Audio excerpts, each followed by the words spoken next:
شاملة 100%، ولكن حاولنا نعرضوا إخوة وأخوات معنا الجزائريين من عدة توجهات فكرية باش كل واحد يعطينا النظرة تاعو حتى نوصلوا كاملين إن شاء الله الناس اللي راهم حاضرين معنا اليوم والناس اللي راهم حاضرين عبر لي لايف الفيسبوك، تكون عندنا إجابات لبعض الأسئلة ونديروا حصيلة تاع هذه السنة من الحراك السلمي لا ريفولوسيون باسيفيك و نون فيولونت، وما هي لي بيرسبكتيف، يعني ما هو المستقبل تاع هذا الحراك، مستقبل التغيير السياسي في الجزائر كما يشوفوه الإخوة اللي راح يشاركوا معنا في هذا ثالث طاولة النقاش يحضر فيها السي عمر بن درا كي ايكونوميست. Il était président de la CPA, le Crédit Populaire Algérien, chargé de la dette entre 89 et 91. C'est Omar Ben Dara fait partie de l'établissement في الجزائر ذاك الوقت les réformateurs الإصلاحيين واللي دخل النظام في المجال السياسي والاقتصادي كما كان سي عمر. Ils ont forcé certaines réformes politiques et économiques اللي خلاتنا حنا، انا كنت صغير ذاك الوقت من الناس اللي كبار عليا بالك عاشوا هذيك الفسحه السياسيه والديمقراطيه اللي عشناها ما بين سنتين 89 وجانفي 92. سي عمر او ممبر دو لا فونداسيون او ان جي الجيريا واتش، عندهم سيت ويب مع السيده سليمه ملاح والجيريا واتش. لا لا هضر عليها وعندي هنا الكتاب محمد كتاب لي وعندي اللي درتو عمر كتاب الجيريا واتش. اللي ما يعرفوش الجيريا واتش سي سيت ويب اللي في فترة التسعينات نهار فتح انترنت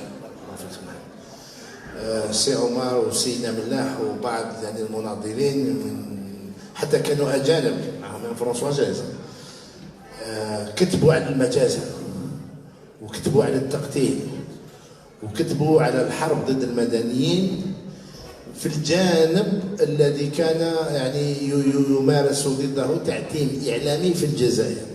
يعني هذاك الجانب الكبير اللي كان ما يجوز في الإعلام الرسمي الجزائري وفي الجرائد الخاصة ما نقدروش نقول عليها حرة ولكن هي خاصة، لي جورنال بريفي اي نون دي جورنال ليبر. كانت لو ان جي الجيريا واتش اترافير سون سيت انترنت بالفرنسيه وحتى كان ميم دي زارتيكل اون المون جو كخوا اون انجلي يعني كتبوا حقائق وكانت عندهم يعني مواقف مشرفه جدا ومارسوا في كتابات عديده لتوثق واش صرا في التسعينات من جرائم ومجازر وحتى جرائم اقتصاديه، يعني ماشي غير الجرائم الجسديه باش تبقى للذاكره وما يقولوش انه في الجزائر كاين يعني ما كانتش معارضه وما كانش اعلاميين احرار وما كانوش ديزانتيليكتوال ليبر، بل كانوا ومنهم سي عمر بن درا اللي راهو معنا اليوم ونتشرفوا بحضوره. وراه سي عمر بارك الله فيك سي عمر كي حضرت عليك الصحه شرف لينا. كذلك سي عمر بن درا مع فرونسوا جاز ورفيق الجاوي السيده سليمه ملاح داروا كتاب سماوه حراك اون الجيري qui sera mis en vente à partir du 20 février prochain. À partir du 20 voilà داروا كتاب حول عام من الحراك اللي حب j'imagine bon ما قريتوش mais je connais la valeur intellectuelle تاع سي عمر. j'imagine que c'est quelque chose de très bien documenté. je vous conseille vivement de le lire. معنا يكون ثاني معنا السي محمد العربي زيتوت تعرفوه دبلوماسي سابق عضو امانه حركه رشاد بارك الله فيك. ويكون معنا ان شاء الله من على دقائق يحضر معنا السي هواري عدي سي بروفيسور دونيفرسيتي مختص في علم الاجتماع السياسي سبيساليتي سوسيولوجي بوليتيك. وهو هنا هو الحق الله يبارك مرحبا به سي هواري عدي فو بوفي بارك الله فيك مرحبا بك. يعني غني عن التعبير في العالم الاكاديمي والجامعي ونظر سي هواري عندي نظر للتغيير السياسي الديمقراطي في الجزائر منذ سنوات ومن الناس اللي ما فقدوش الامل أن المجتمع كهو مختص في علم الاجتماع أن المجتمع الجزائري لم يمت، وأنه يجي نهار وأن هذا المجتمع راح ينتفض ضد هذا النظام. راه حضر معنا وبارك الله فيه، وكان عنده واحد النقاش كان انتلكتوال مع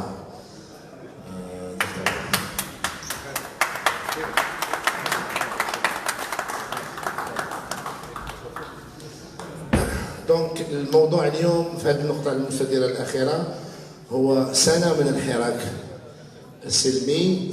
ما هي الحصيلة لو بيلون، واش جبنا واش ما جبناش، وكذلك ما هو المستقبل، سي كوا لا بيرسبكتيف. ان شاء الله الاخوه اللي محاضرين معنا اليوم يقدروا ينورونا في هذا الموضوع. نبدا بسي عمر، نخليو سي عاد يريح شويه. سي سولون فو، تحب تهضر بالفرنسي ولا بالعربيه كما تحب؟ بالفرنسيه ما كاش مشكل. سولون فو سي كوا لو بيلون دون اني دو حراك، بوزيتيف اي نيجاتيف؟ اي لا دوزيام الشق الثاني من السؤال، سي كوا لا بيرسبكتيف سولون؟ بارك الله فيك. C'est un peu difficile d'introduire. C'est un peu général, oui. Un peu difficile d'introduire un sujet aussi vaste. Ce qu'on peut dire, c'est que en termes de bilan, il est difficile de tirer un bilan d'une année d'un exercice politique absolument inédit dans les annales de l'histoire de l'Algérie, d'une mobilisation d'un type totalement nouveau, qui est une rupture dans la continuité politique de l'Algérie depuis l'indépendance. Le Hirak est un moment de transformation qualitative de la société algérienne, est un moment aussi de transformation radicale, j'aime beaucoup ce mot, du rapport politique entre la population, entre la société et les dirigeants effectifs du pays.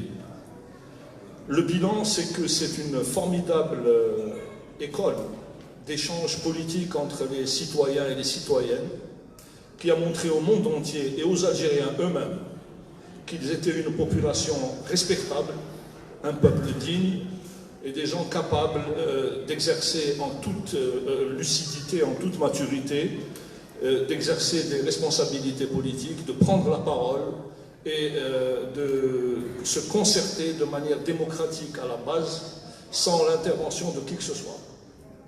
Ce bilan, à mon avis, il est extraordinairement positif à cet égard.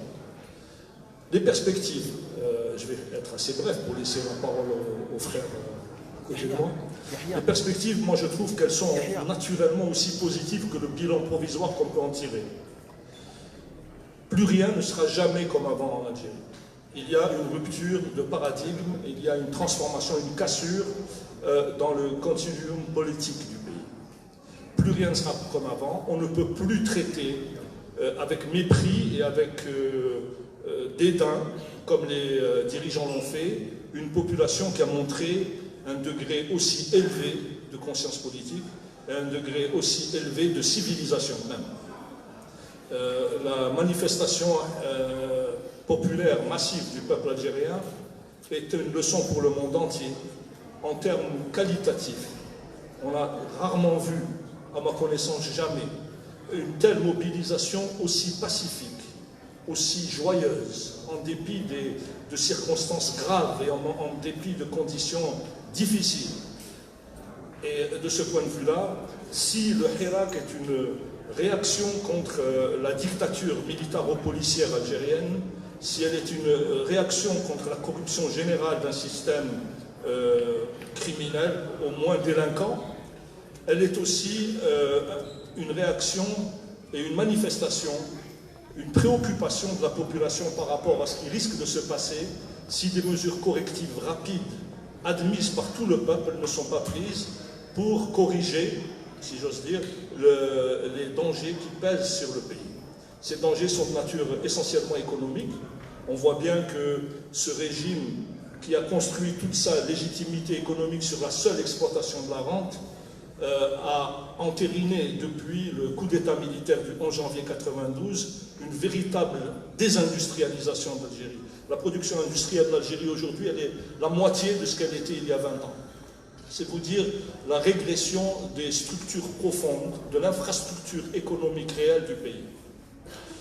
Et ça, dans une situation où nous sommes passés entre 1990 et aujourd'hui, d'un peu plus de 20 millions d'habitants à 44 millions d'habitants. Donc, il y a des conditions objectives et des mesures objectives qui incitent la population à une sorte de, comment dire, de mobilisation préventive. Ils savent, les gens savent. Je suis étonné de savoir, de rencontrer des Algériens, des Algériennes qui n'ont pas de formation économique, hein, qui sont des gens comme tout le monde, et qui me disent tous, mais enfin, nos réserves de change sont en train de s'évaporer, les prix du pétrole ne vont pas monter. Comment va-t-on faire pour financer nos importations de biens alimentaires et de produits pharmaceutiques dans 1 an ou 2? Et là, effectivement, comment répondre à cette question?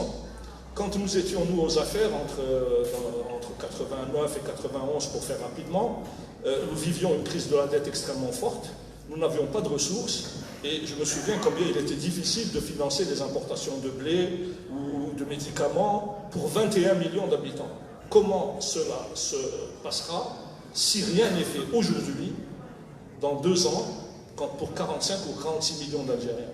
Donc les perspectives sont à la fois très encourageantes du point de vue de la mobilisation politique du peuple, et elles sont un peu plus qu'inquiétantes s'agissant du futur économique du pays. Voilà.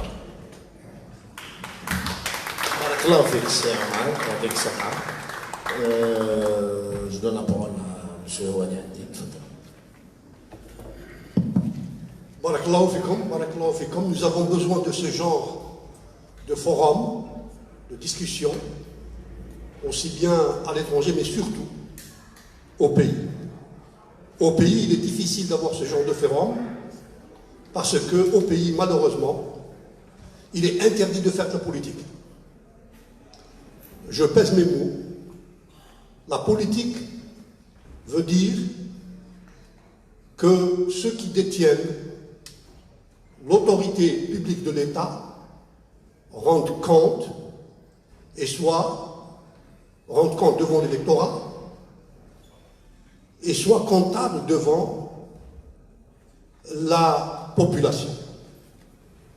En Algérie, il s'est institué un système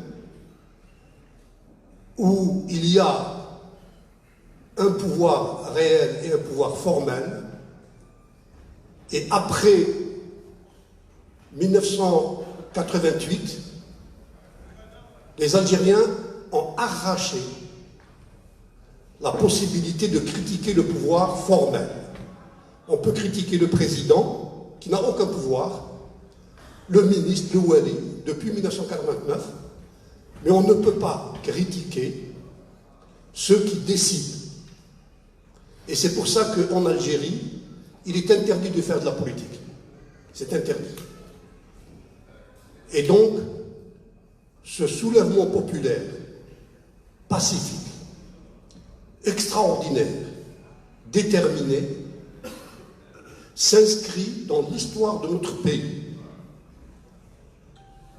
Il cherche à autoriser les Algériens à faire de la politique. Et en Algérie, il est interdit. L'activité politique est illégale. Bien sûr, il y a des partis artificiels créés dans des laboratoires qui font de la fausse politique. On appelle ça de la théâtralité politique. Et donc ce mouvement, ce Hirak, veut que les Algériens fassent de la politique, et pacifiquement. Pacifiquement par les élections, par l'alternance électorale. Alors comment analyser ce Hirak?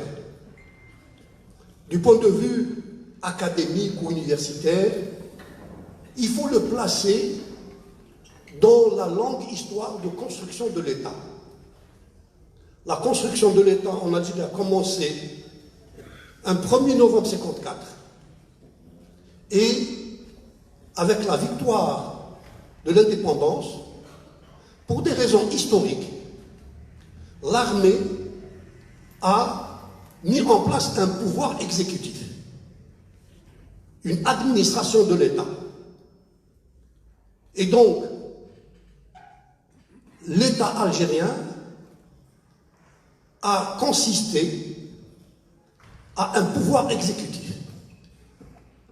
Et, évidemment, le mouvement national dans ses différents courants, la mémoire sociale, la culture politique des Algériens, les désirs de ceux qui ont fondé l'ALM ne visaient pas seulement un pouvoir exécutif, ils visaient un État qui soit l'instrument de la modernisation et du rattrapage du retard sur l'Europe. Le pouvoir exécutif qui s'est installé, bien sûr, au début, avait un discours exprimant la volonté d'industrialiser, de développer le pays, etc. Ce modèle qu'a incarné Boumediene a échoué. Il a échoué. Il y a eu, après la mort de Boumediene, des tentatives de réforme. Et ça n'a pas marché. Et il y a eu le soulèvement d'octobre 88. L'histoire est une suite de rectifications. 1988, et avant 1988, je dirais avril 1980, 1988 ont été des demandes de rectification. Il fallait étoffer ce pouvoir exécutif d'un pouvoir législatif souverain et d'une autonomie d'un troisième pouvoir autonome, le pouvoir judiciaire. Ça n'a pas été fait. Il y a eu, après 88, une fausse ouverture. Il y a eu autorisation, légalisation des partis politiques. On a mis fin au système du parti unique. Il y a eu le multipartisme. 3 ans après, il y a eu des élections remportées par un parti d'opposition. La branche militaire du pouvoir exécutif a refusé les résultats de ces élections. On avait dit à l'époque, ce sont des islamistes qui vont établir un État moyenâgeux, théocratique. Même si c'était le RCD ou le FFS qui avait remporté les élections, il y aurait eu le coup d'État. Parce que la branche militaire du pouvoir exécutif ne voulait pas lâcher le contrôle de l'État. Et donc, c'est ça l'origine de la crise. L'origine de la crise se trouve dans le fait que, et je vais peut-être vous étonner, enfin, je ne vais pas vous étonner, je vais vous faire rire, le corps électoral de l'Algérie compte 25 électeurs, 25 généraux qui élisent le président, avec une mascarade de scrutin où on fait, soi-disant, voter les Algériens. Mais le président est déjà désigné, comme cette fois-ci pour Tebboune, mais comme pour Bouteflika, comme pour Chadli Benjedid, comme pour Zerouane. Mais même quand ces présidents désignés expriment un désaccord avec la branche militaire du pouvoir exécutif, ils sont soit assassinés, c'est le cas de Boudiaf, soit on demande qu'ils démissionnent, et ils savent très bien que s'ils ne démissionnent pas, ils seront assassinés.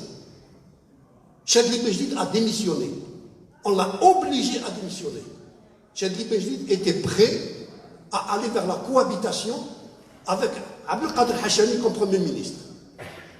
Il y avait un plan entre Mahri, Hachani et Aït Ahmed. Le fils allait retirer tous les candidats du deuxième tour de telle façon à ce qu'il n'ait pas la majorité à l'Assemblée nationale. Aït Ahmed serait président de l'Assemblée nationale et Hachani Premier ministre. Ce plan a été refusé parce qu'il allait enlever le pouvoir à la branche militaire du pouvoir exécutif. Et il y a eu ce que nous savons, la tragédie nationale, que nous avons payé très très cher, 200 000 morts, la torture. Nous avons été, c'était la période la plus barbare de notre histoire.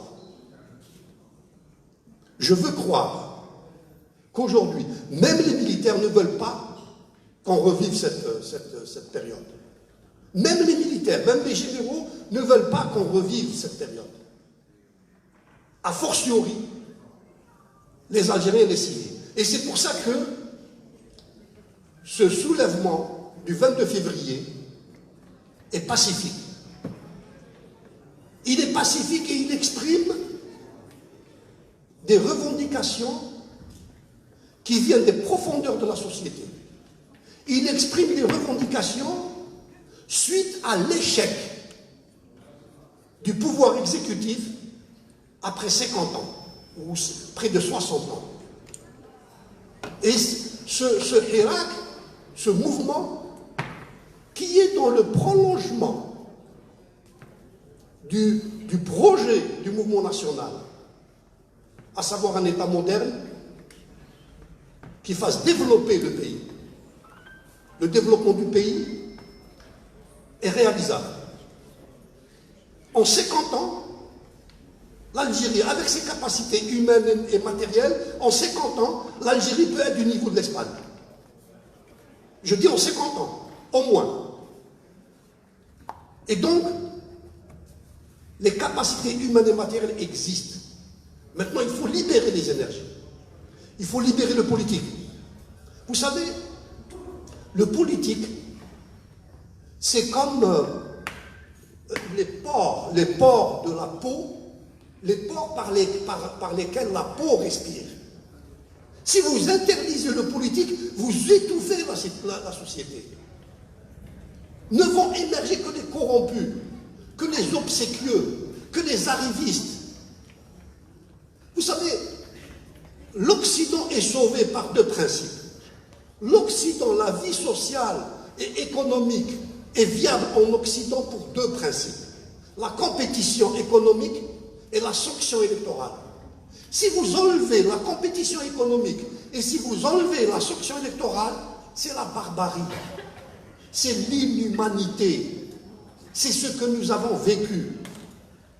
300 milliards de centimes dans un compte d'un Premier ministre, et ce Premier ministre, il a dit, je ne sais pas d'où ça vient. Il a eu 300 milliards. Le général qui l'a nommé, puisque c'est son supérieur, il ne va pas se contenter de 200 milliards. Non, c'est un système. C'est un système qui est condamné par l'histoire. Et donc, quand je vois la détermination des jeunes qui goulou yahna yantouma, oh Allah marana habsin, ce hirak va aboutir. Il va aboutir.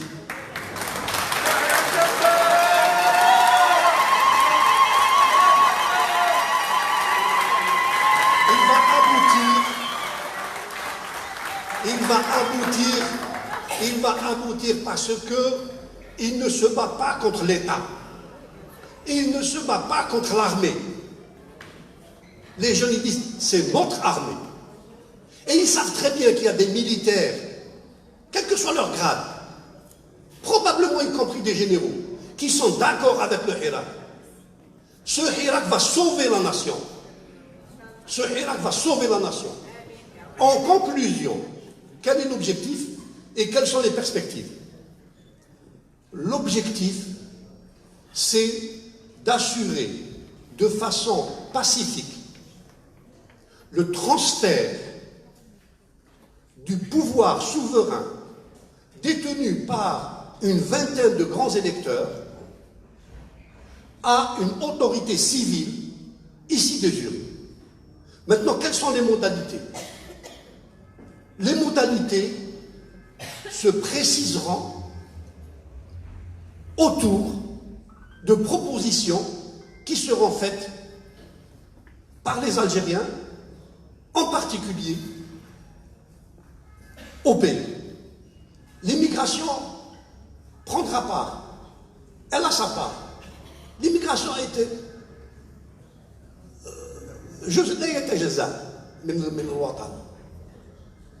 le nationalisme de sa forme moderne, celui de le courant qui a demandé l'indépendance, est né ici à Paris. Donc l'immigration, mais راكم في الخارج ولا لا لا لا لا بوذياف كان في الخارج، مسالي كان في الخارج، الوطنيين كاع كنا نطلبوا الاستقلال من الخارج لخاطر شي في الجزائر c'était interdit de faire de la politique. Tiens, c'est déjà vu. C'était quoi la politique dans les années 20-30? C'était demander l'indépendance. Il était interdit de demander l'indépendance dans les années 20 et 30. C'est pour ça que ça s'est exprimé parmi les migrations. Et donc, il faut assurer ce passage pour que l'armée algérienne, ou plutôt le commandement militaire, soit un commandement professionnel. Il faut que le général ne soit plus un militant politique. Il faut dépolitiser le grade de général. La fonction de général aujourd'hui est politique. Il faut la dépolitiser. C'est dans l'intérêt de l'armée. C'est dans l'intérêt de l'État. C'est dans l'intérêt du pays. Et c'est pour ça que ce Hirak réussira. Parce que ce qu'il demande réunit les 99% des Algériens. Et y compris des gens dans l'armée. Voyez-vous, c'est pour ça qu'il réussira. On ne peut pas continuer à accepter cette situation où, en 10 ans, l'Algérie a gaspillé 1000 milliards. L'Algérie a eu 1000 milliards entre 2002 et 2014 par les exportations de nos hydrocarbures. 1000 milliards. Et nos hôpitaux sont dans cette situation. Et nos jeunes meurent dans la Méditerranée. Et le chômage parmi les jeunes est de 30%. Et nous importons tout. C'est un crime économique. Bouteflika devrait être jugé. Bouteflika devrait être jugé.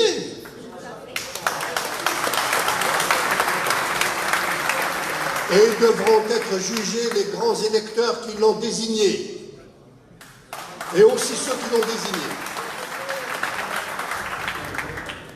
Et donc, il faudrait une transition, mais une transition avec des propositions concrètes. Mais si on va changer la Constitution. Non, ça c'est Shah. Et Shah, il dit qu'on va changer la Constitution. La Constitution de 64, elle était bien. La Constitution de 76, elle était bien. Celle de 89, elle était bien. Le problème de l'Algérie, c'est elle n'est pas appliquée. Elle n'est pas appliquée, la Constitution. Il faut des propositions concrètes. Moi, en tant que citoyen universitaire, j'ai fait quelques propositions concrètes. Premièrement, ce qu'il faut, c'est que la présidence échappe au commandement militaire. Depuis 1962, la présidence est une annexe du ministère de la Défense. C'est le ministère de la Défense qui dirige l'État. Comment? C'est le ministère de la Défense qui envoie des instructions à la présidence et la présidence les envoie aux différents ministères. Cette situation doit cesser. Et il faut des propositions concrètes pour que cette situation cesse. Il faut, entre autres, un ministre de la Défense civil. Il faut que tous les généraux âgés de plus de 65 ans soient mis à la retraite. C'est un texte réglementaire. Vous vous rendez compte que nous avons un général qui a 83 ans? C'est le plus vieux soldat en activité au monde. Nous sommes le pays où le plus vieux soldat au monde existe, et nous sommes le pays qui bat les records de corruption. Il a 82 ans. Ben Ali, le général Ben Ali. Et un général doit être jeune.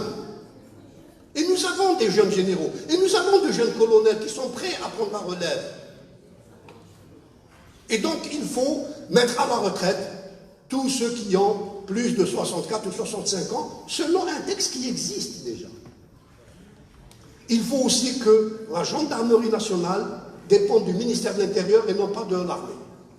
Il faut que la présidence ne soit plus, la protection du président et de la présidence ne soit plus assurée par l'armée. Ce sera assuré par la gendarmerie et par la police. Il faut que la police ait des syndicats.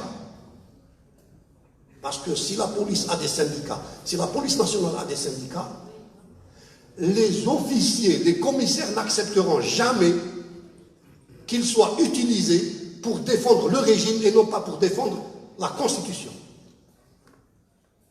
La manifestation est légale, elle est permise par la Constitution. Et donc, avec des syndicats policiers dans la police nationale, les policiers n'accepteraient pas de réprimer une manifestation qui est prévue par la Constitution. Donc il faudrait faire ce genre de propositions concrètes, de telle façon à ce que notre armée, dont on voudrait être fier, ne s'immisce pas dans la politique. Et qu'on laisse la politique aux civils. Et ce Hirak, c'est une rectification historique dans la construction de notre État.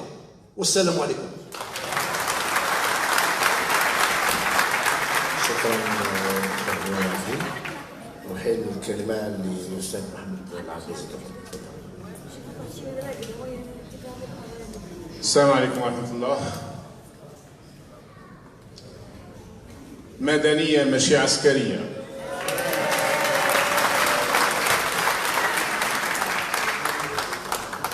هذه معركة عمرها 63 سنة 64 سنة، عمرها من 56. المشكلة الكبيرة، ولو تفضل أخونا عمر وأخونا الهواري وشرحوا الخلفية، المشكلة الكبرى أن الشعب الجزائري اللي خاض معركة تاع 132 سنة باش يقرر مصيره، منها ثورة تاع 8 سنوات تقريبا، ما قررش مصيره. العصابة تتحدث على تقرير المصير لبعض الشعوب عن حق أو عن باطل، لكنها لا تترك الشعب الجزائري أن يقرر المصير نتاعه. إذا المشكلة لما يخرج الجزائريين ويقولوا الاستقلال الاستقلال الاستقلال، هذا عار على لي 25 ولا لا طرونتين ديليكتور كما تفضل خونا الهواري، على كمشة الجنرالات. ناقشت مرة مطولا مع أحد الأصدقاء، قلت له أنا ضد استعمال كلمة مؤسسة الجيش. الجيش ليس مؤسسة، المؤسسات هي اللي ينتخبها الشعب. هذه بدعة فرنسوية يتكلموا على الانستيتيسيون ميليتير، ولكن شفنا قبل 3 سنوات لما لو شيف دي زارمي ولا لو شيف ديتا ماجور دي زارمي فرونسيز لما تكلم ودار مقال وكتب ودخل شوية في السياسة، رد على الرئيس، كل اللي كانوا مختلفين مع ماكرون كلهم كانوا في اتجاه واحد، pas de militaire dans la politique. قبلها بسنة لما صارت المحاولة الانقلابية ضد أردوغان، كل خصومه سياسيين وفيهم خصوم حقيقيين، أحزاب نتاع كمال أتاتورك، أحزاب وطنية قومية، أحزاب، كلهم وقفوا ضد الانقلاب العسكري.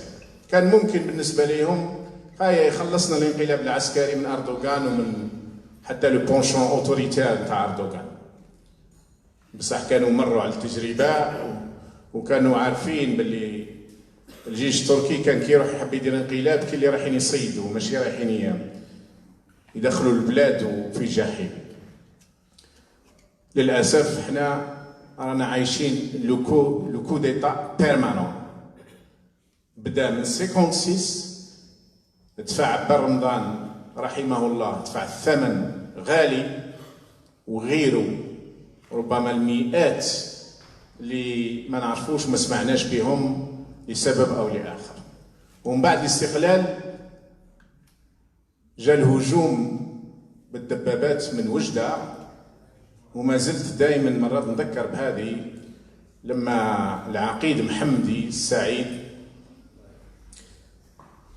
يروح ليوسف بن خدة ويقول له نواجههم يا رئيس الحكومة، يا سيادة الرئيس، يا سي بن يوسف، يقول له كيفاش تحبني نواجه جيش يدعمه عبد الناصر والحسن الثاني ودي غول. اتفقوا القوى المؤثرة الثلاثة يومها في الوضع الجزائري، اتفقوا على أن كمشة نتاع ضباط هما اللي يقودوا الجزائر. لماذا؟ لأنهم عارفين بطبيعة الأشياء لما يقود العسكر، وكان المثل تاع أمريكا الجنوبية أمامهم، لما يقودوا العسكر دولة راح تكون لافايت، راح يكون الفشل. وصلنا الفشل إلى درجة أن شخص محنط في 2014 ما قدرش يقرأ 90 كلمة تاع القسم الدستوري يقولوا لنا راه ولا رئيس، ويبقى 5 سنوات، ولما تخلص 5 سنوات كانوا ماشيين لعهدة الخامسة. أي درجة من الإهانة ومن الإذلال اللي سلطوها علينا كمشة الضباط، سواء كانوا عقداء في الستينات والسبعينات أو بعد ما أصبحوا جنرالات في ابتداء من 84. والغريب أن اللي كثير من اللي أصبحوا جنرال في 84 كانوا de l'autre côté. محمد العماري شخصيا يقولها لو بوان، الماغازين لو بوان في 2001، يقول moi aussi j'ai fait la guerre d'Algérie mais de l'autre côté، la bataille d'Alger mais de l'autre côté. كان مع لي بارا اللي قتلوا العربي بن مهيدي في 94، وكنت دبلومات. كان واحد كوموندون في المخابرات بعثوه باش يفتحوا قنصلية في سبها. سبها هذه مدينة في الجنوب الليبي، وفي الزمن الفرنساوي الاستعماري كانت فرنسا مستعمرة الفزان مع الجزائر، دونك في اتصالات قوية ما بين سكان الجزائريين وسكان سبها. لكن في الحقيقة ما كانش عندنا جزائريين في سبها، عندنا ارتباطات تاريخية لكن ما عندناش سكان. بعثوا هذا الرائد المخابرات، بعثوه. لما سألته قلت له احنا ما عندناش جزائريين في سبها، قال لي باش نكونترولوا السلاح عندنا شكوك ان السلاح يدخل من السودان، لانه ما كانش بالاسره تاعو وكان عمره ربما 50 سنه انذاك، انا كنت شاب صغير. فقلت له تروح تتعشى معايا ليله اول نوفمبر. لما طلع معايا في السياره واحنا رايحين للدار حسيت دموع كانوا نازلين من عينيه، فاستغربت. قلت له واش بيك سي محمد؟ لا قال لي توحشت الاولاد. قال لي ماشي الاولاد، قال لي قبل شويه راه جانا تيليجرام باللي محمد العماري اللي نومي شيف ديتا نو جنرال دارمي، جنرال دو كور دارمي 3 زيتوال فريق. هذا يعرف الجيش مليح، وكان من اللي شاركوا في الثورة في السنوات الأخيرة. يقول لي كيفاش الثورة توصل أنها توضع حركي، وكنا كلنا نعرفه حركي وقاتل، وكان شارك مع لي بارا في لاباتاي دالجي باش يولي هو قائد الجيش. قال لي هذا هو الانحراف العظيم. عمري ولا نسيت هذه الكلمات تاع هذا الانسان. ذكرت لكم وهذا من دارس باش نعرف بلي حتى في الدارس كاين مخلصين، لكن للاسف هما الاقليه، ومع الوقت قضاوا عليهم او حاولوا يقضوا عليهم. مشكله الشعب الجزائري مش راح نطول كثير لاني راني نتكلم كل ليله وراح نخلي لكم وقتي الباقي باش تطرحوا اسئله. المشكله الكبرى تاع الشعب الجزائري، واعتقد اننا الاغلبيه من ابناء الشعب الجزائري اليوم والحراك يتفق عليها، وكما قالوا شباب باب الواد البارح والقصبه، ما كان ني الاسماء ني المولوديه، الدربي راه في المراديه.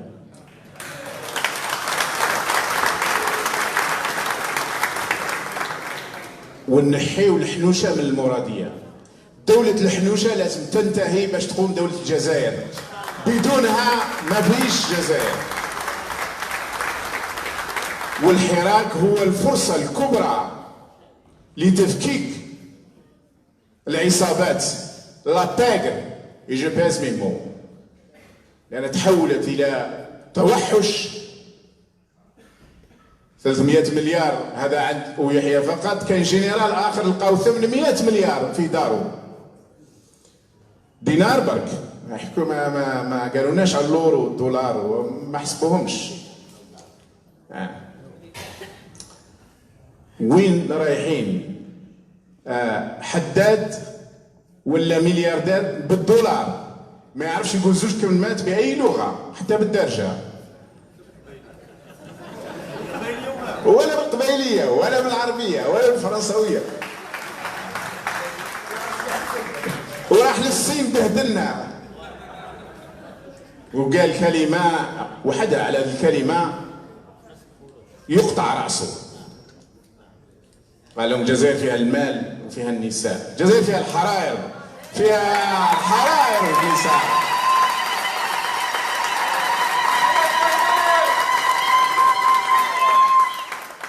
الجزائر فيها مسوسي وفيها عقادي وفيها آلاف الملايين من الحرائر اللي كانوا جميلات في الخمسينات وراهم اليوم يعطوا درس للعصابة.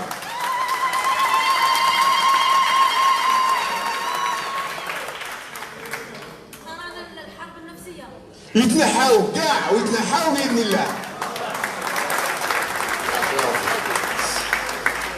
Je vais poser 3 questions. D'abord, c'est Omar. C'est Omar. الجانب الاقتصادي اللي رانا نعيشوا فيه اليوم يشبه شويه لا بيريود اللي كنتوا فيها انتم في لي زافير كما قلت قبيل. قلت بك في 89 90 كان عندنا مشكل كبير باش نغطيو الواردات تاع الحليب تاع الدواء وكنا 20 مليون، وكان عندنا قطاع اقتصادي دوبل تاع واش كاين اليوم. يعني ورانا نشوفوا هذه الحكومه الجديده تاع البون اللي نسمح من الخوام، ومن بعد نفتحوا النقاش الاخوه كامله. من فضلكم شويه باش نسمعوا. اليوم هذه الحكومه تاع البون عندها وزير التجاره يتبع شكاره تاع الحليب، وشفتوا والله اعلم وزير تاع الصناعه السيد علي اللي قال لك جو مون فوت سو بوبل. يعني كيفاش تشوف هاد الناس هي هل ترى عندهم القدره انهم يتجاوزوا لو شوك ايكونوميك اللي راه حيجي على حساب لي شيفر تاع لا بانك d'Algérie au 31 décembre 2021 on n'aura plus aucun dollar en réserve de change. كيفاش في رايك راح يقدروا يديروا ويا هل ترى عندهم القدره انهم يتجاوزوا هاد الشوك ايكونوميك اللي حيجي après l'épuisement des réserves? Je crois que le Houari Addi a partiellement répondu à cette préoccupation. Il n'y a pas de solution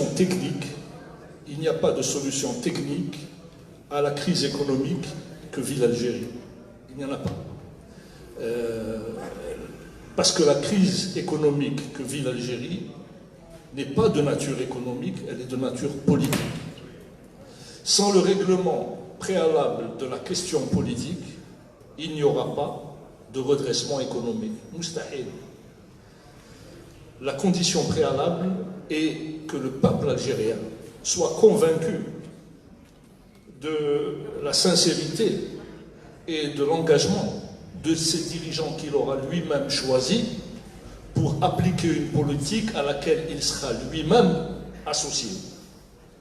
Ce n'est pas des experts, ou dans ce cas précis de pseudo-experts, qui vont remédier à une situation très gravement compromise. Le préalable politique, il est impératif. On ne peut pas concevoir une sortie de crise sans revenir à des fondamentaux de liberté publique, de liberté d'expression, de liberté d'association, de débat, sans qu'il y ait le retour à une véritable paix civile autour de principes démocratiques. Sans ça, il n'y aura pas de règlement. Sans ça, nous risquons des heures très très graves. Là, il faut bien être convaincu que ce qui a été, ce que le Houari a dit, ce gaspillage extraordinaire qui a eu lieu entre les années 2002, 2003 et 2014, ces centaines de milliards qui sont partis dans des infrastructures inutiles de très mauvaise qualité ou qui sont partis le plus souvent dans des comptes à l'étranger, en Arabie Saoudite, aux Émirats arabes, mais au Moyen-Orient, un peu partout en France. Le secret d'État français le mieux gardé, ce n'est pas les secrets de la bombe nucléaire, c'est le patrimoine de la nomenclatura algérienne en France. C'est un secret d'État en France. Donc là, on voit bien qu'il y a eu un pillage éhonté. Ce pillage n'est pas simplement un pillage d'argent ou de capacité économique, c'est aussi une déperdition intellectuelle majeure. Nous avons perdu des dizaines de milliers de cadres. La différence entre notre époque, c'est-à-dire la fin des années 80, début des années 90 et aujourd'hui, c'est qu'à l'époque, il y avait dans le secteur public et dans le secteur privé des centaines, voire des milliers de cadres que l'on pouvait associer à toutes les démarches économiques. Où sont partis ces cadres? Voyons là. Ils sont un peu partout au Canada, j'en ai rencontré des dizaines, en France, j'en rencontre des centaines, en Angleterre, ils sont partout sauf en Algérie. Nous avons perdu une très grande partie de la substance intellectuelle du pays. Et ça, pour concevoir, imaginer, développer, appliquer, implémenter une politique économique, même avec le préalable du règlement politique, c'est extrêmement complexe. Sans cette expertise à tous les niveaux, vous voyez qu'aujourd'hui, notre production industrielle, notre encadrement en termes de gestion financière est réduit à néant. Vous avez vu dans quel état sont les banques publiques algériennes, où n'importe qui, vous parliez de Sahaddad, mais de bien d'autres, venait prendre de l'argent quasiment à volonté, comme si c'était un distributeur automatique, et sur des centaines de milliards de dinars. Donc vous voyez bien que tout est compromis, tout est en faillite. Comment redresser ça? Je ne suis pas pessimiste. Moi, je pense que si la mobilisation du peuple algérien continue, et si ce préalable politique est enfin atteint, si nous arrivons à ouvrir la scène politique, je pense qu'il y a des chances pour que nous en sortions. Je vous rappelle simplement que, sans parler de l'Espagne, qui est un pays de l'Union européenne, je vous rappelle simplement qu'en 1967, le PIB de l'Algérie était supérieur à celui de la Corée du Sud. شوف وين راهي la Corée du Sud اليوم وين رانا نحن. بارك الله فيك. Monsieur Adi, j'ai une question pour vous. On a suivi dans les dernières semaines un débat intellectuel entre vous et M. Kamel Daoud. Kamel Daoud qui a en quelque sorte, c'est pas pour le critiquer, mais c'est pour avoir votre version des choses, qui a en quelque sorte décrété la fin du Hirak et l'échec du Hirak. Il a même, bon, c'est Ben Issa qui a intervenu tout à l'heure ici, il a dit que quelque part même Kamel Daoud a eu raison sur un point, c'est que le Hirak يحاول يولي comme الحزب الواحد, يعني اللي يخرج عليه il est traité de traître, etc. Comment هل ترى سي كامل داود a raison? Est-ce que في رأيك الحراك يشوي؟ ويا هل ترى est-ce que le Hirak est en train d'exporter un modèle de pensée et de parti unique selon vous? Bon, Kamel Daoud a exprimé une opinion personnelle. Et c'est parce qu'il a exprimé dans un magazine français, et aussi parce que c'est un romancier qui est maintenant connu à l'échelle mondiale, que cette position personnelle a pris une dimension que l'on sait. Et c'est une position personnelle, c'est une opinion personnelle et qui est erronée. Elle est erronée parce que le Hirak n'a pas échoué. C'est plutôt le gouvernement qui a échoué à le faire cesser.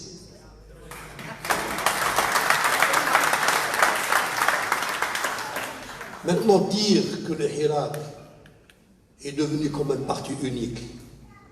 Non, le Hirak est un front informel de tous les courants politiques et idéologiques du pays et qui ont un objectif commun, c'est la refondation de l'État algérien sur la base de la séparation des pouvoirs.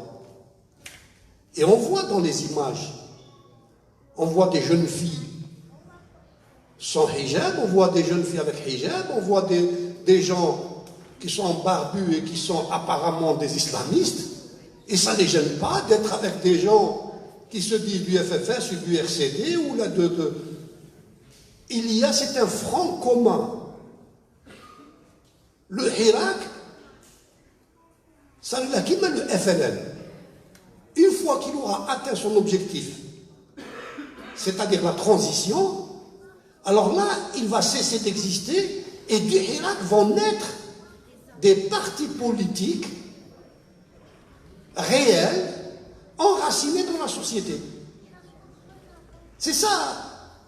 Moi, en tant que sociologue, je suis frappé par la maturité politique de ces jeunes qui ont 20 ans, 25 ans, 30 ans et qui interviennent publiquement. Eh bien, quand on réfléchit, toute société, ou là, tout groupe, donne naissance naturellement à ses leaders. Tout groupe, même si on se met à 10 ou à 15%, à 15 personnes, 1 heure ou 2 heures après, vont émerger 1 ou 2 ou 3 leaders du groupe. C'est ce qu'on appelle la dynamique des groupes. Toute société donne naissance à ses propres leaders représentatifs des différents courants. Et donc, quel est le problème de l'Algérie? Quelle est la crise? Avant de répondre à cette question, je voudrais vous rappeler quelque chose. Nous étions, dans les années 50, 8 millions d'habitants. 80% des ruraux.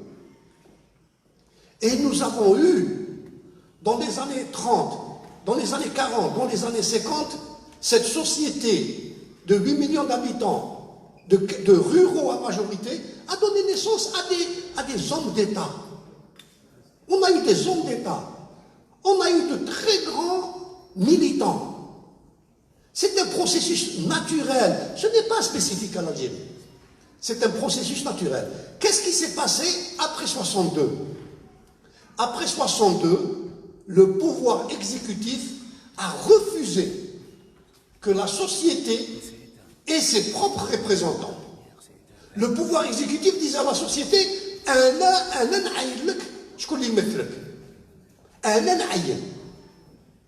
ils ont reproduit la culture coloniale. L'autorité coloniale, dans les années 20-30, disait aussi, c'est nous qui désignons vos représentants, les représentants des indigènes. Et on va truquer les élections, parce que si on ne les truque pas, vous allez voter pour les indépendantistes. Et c'est d'où le mot « bni oui oui ». C'est devenu un mot français. Les béni oui oui, l'expression est née en Algérie. Ils désignaient des indigènes qui nous représentaient et qui disaient oui à tout. Et c'est exactement ce qui se passe depuis 62. Un pays qui a donné naissance à Lamine de Perrine, à Abdel Ramdan, à Aïssa Tidir. Quand nous étions 8 millions, on donne naissance à Lyouma ou Yahya, Roul,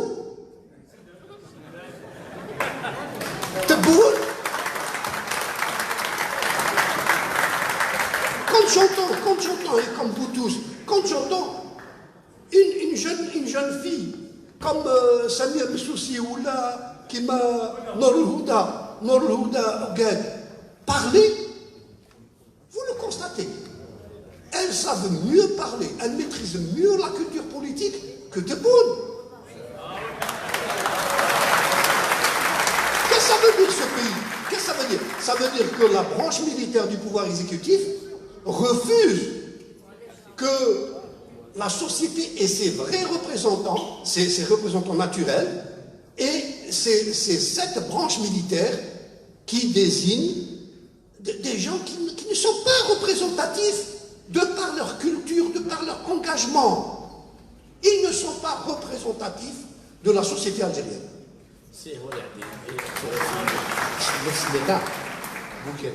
Comment vous expliquez l'implication de la femme algérienne, le retour en force de la femme? Vous avez cité Samira.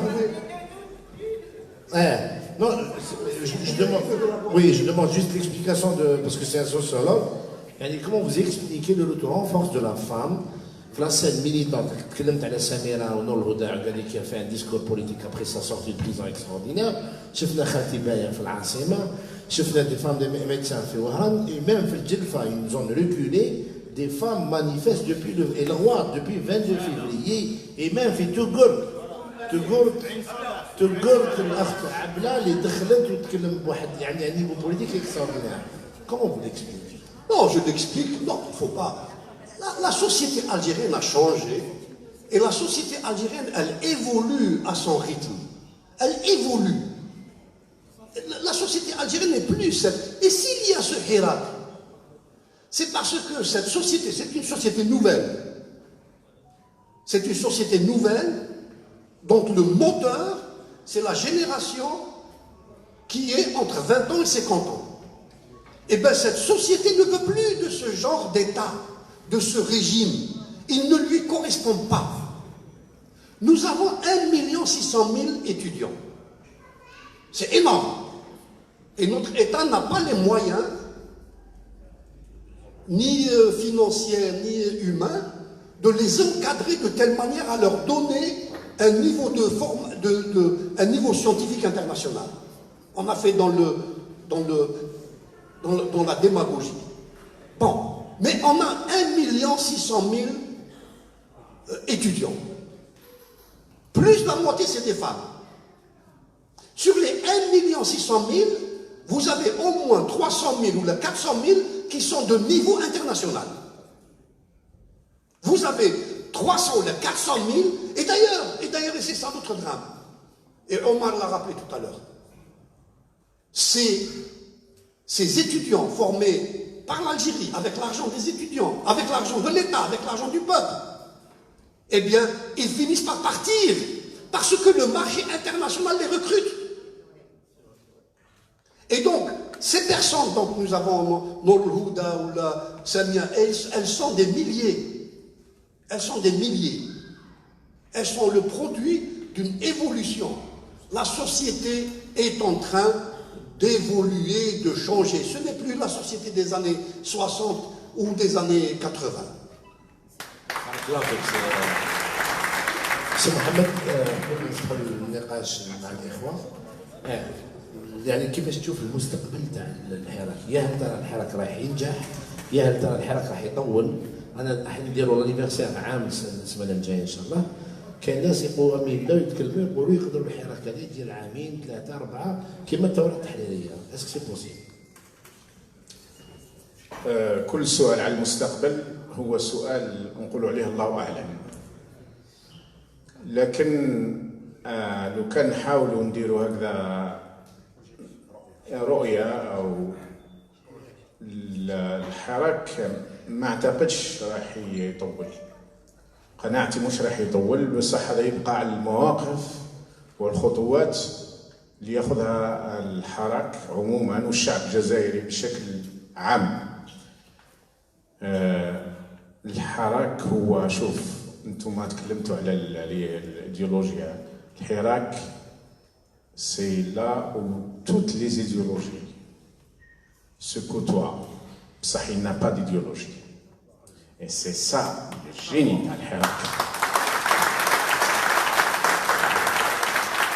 هذه هي من بين الاشياء اللي بدعها الشعب الجزائري. كانوا يستناو فينا، كانوا يقولوا باللي كي تبدا في الجزائر انساو سوريا، اباوي نساو الناس سوريا لان الجزائر بدات السلميه، وصلنا الى سلميه. كانوا يخوفوا بينا اصحابهم في الغرب اللي هما يدعموهم واصحابهم اللي خارج واللي في الشرق، لكن الشعب الجزائري ابتدع السلميه. الشعب الجزائري اليوم، وهذو اللي يقولوا بلي الحراك فشل والحراك، بالعكس كل ما يقولوا فشل الحراك يعاود يتجدد ويقوم.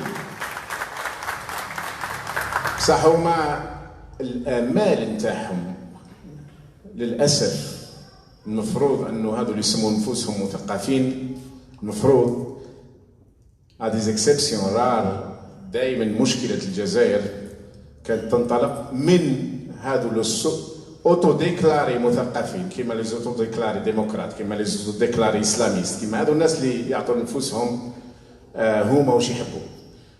المثقف، انا نشوف، كنت نقرا في بعض الكتابات الانجليزيه على الحراك وعلى ما ابدعوا، قالوا باللي كاين بعض الكتاب بما فيهم كتاب ايطاليين بالمناسبه، قالوا لم يسبق للشعب ان ابدع شعارات كما ابدعها الشعب الجزائري.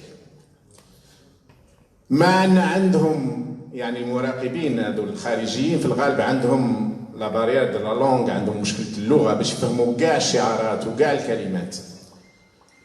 شفنا السفير الامريكي السابق يدخل كلمه يتنحاو كاع بالانجليزيه بشكل كان الناس يعني كانت غريبه عندهم يعني. وهذا هو ثاني الجيني نتاع الشعب الجزائري. الشعب الجزائري هذا كانوا يقولوا لنا في قبل 54 في 1930 لو سونتينير نتاع الاستعمار، قالوا العقوبه لو دوزيام سونتينير. ما مرتش ربع قرن باش كانوا يحوسوا شكون هاد الفلاقه، شكون هاد الارهابيين. ما كانوش حتى عارفين شكون هما كي بداو، لانهم راحوا داو لي مساريس دخلوهم للحبس. ما كانوش عارفين حتى شكون اللي دار الثوره. هذا هو الجيني نتاع لورغانيزاسيون سبيسيال، المنظمه الخاصه. ومن هذا الجيني اللي كل مره الشعب الجزائري اللي بليزيور فوا ميلينير كشعب يستمد الحكمه نتاع وينتصر مره واحده اخرى. شعب الحراك سينتصر، لا اعرف التوقيت بالضبط، بصح هذا يبقى على واش نقدروا نديروا. لا اعتقد اننا تكون سنه ثانيه، السنه الثانيه باذن الله هذا الوقت نكونوا نتكلموا على بناء الدوله.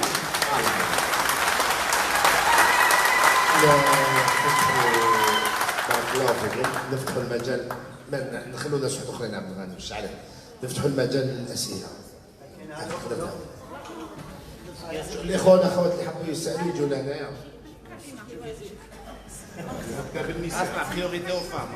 السلام عليكم. ماشي سؤال ولكن تعقيب، يعني مع كل الاحترام الذي أكنه إلى الأساتذة وكل شيء، ولكن أعارض فكرة كيف أن المرأة تشارك في الحراك، وكيف أن المرأة وكيف أن المرأة كانت وستظل موجودة في الجزائر منذ الأزل إلى الله أعلم أن يرث الأرض الله سبحانه وتعالى أمن عليها. لنا مثال من أروع الأمثلة لنا فترة سنة المرأة في الثورة الجزائرية. أقول بكل افتخار بكل يقين avec mon intime conviction أقول بأنها هي من اخترعت الحرب النفسية. لأن عندما كانت القرى بأكملها الفرنسيين يجوا ويقتلوا الأزواج والأولاد والآباء في القرى، كانت النساء لا تبالي بهذا القتل وترفع صوتها بالزغاريد حتى يعني القرى المجاورة يعني ترد عليها. إذا هذا اخترعت المرأة الجزائرية. لذا الزغرودة الجزائرية كالشعب الجزائري هي زغرودة خاصة وتنتمي يعني وهي من خصوصيات الشعب الجزائري الذي حيا هذا العالم. الآن يعني بصفتي كامرأة أيضا الآن في حراكنا الشعبي، وخير دليل على أن المرأة يعني كشهادة من أحد الجزائريين الذي انتقل من تيزي وزو إلى وهران، وفي القاعدة بوليتيك يعني كاين من اللي يسمعوا قاعدة بوليتيك في بلاص دام في وهران، قال بكل فخر قالها مدوية يعني وهو يرد على شعار شد أختك في الدار، فقالها لولا أختي ما كنت أنا في الحراك، لأن الشرطة إذا ما كانش النساء معنا إذا بفضل هذا النساء الشرطة لن تقدر علينا. إذا فأعتقد ويعني بيقين على أن وجود المرأة سؤال لا يجب أن يطرح بتاتا. هذه الفكرة. الفكرة الأخرى بصفتي كامرأة وأم ومعلمة، وهذا بكل افتخار أقوله، أدافع عن كل الضعفاء، ومن بين الضعفاء الموجودين في الجزائر والذين يشاركون في الحراك بطريقة يعني فعالة، ولا يعني كاين واحد فقط يمثلهم وهذا الافتخار أن أقوله هو الأخ بابيون، يعني الشخص الذي يمثل الناس في الشوارع الذين يبيتون في الشوارع. وأعجبني منشور في الفيسبوك الذي يعني أثر في تأثير، وإنه يعكس الحقيقة المرة التي في الجزائر والحقيقة التي تصف بطريقة يعني منقطعة النظير لهذه العصابة. فيقول الناشر قال في الجزائر فقط نلاحظ أن يعني من يعيش في الشارع أذكى من تكون ولا إلى ذلك. السلام عليكم.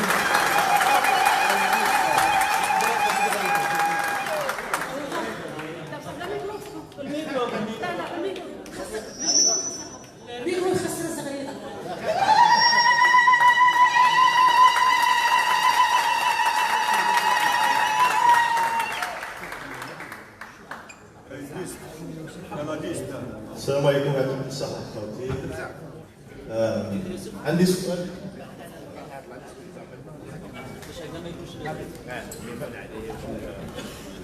دكتور هواي عندي سؤالين. Je vais les poser en français si vous voulez.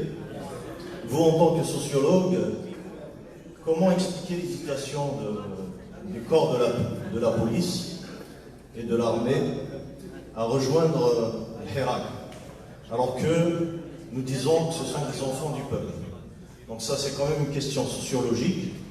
Et je vous pose cette question parce que le jour où ces deux corps rejoignent la révolution, ce sera le début de la victoire. L'autre question, toujours docteur Ali, merci d'avoir exposé les solutions, vous dites concrètes, lesquelles toutes concernent l'éloignement des militaires de la chose politique. Mais cependant, avez-vous des mesures concrètes donc sur ce sujet? Est-ce que sociologiquement, vous pouvez nous proposer une solution, comment convaincre la police et l'armée à nous rejoindre en tant que sociologue? Une dernière question pour دكتور الأستاذ محمد العربي زيتوت. كاين إشاعات تعرفوها، إشاعات بتقول التموين تاع رشاد من يجيكم هذا التموين؟ كاين إشاعات تقول عندكم علاقات مع قطر وتركيا، ما هو جوابكم على هذا؟ شكرا.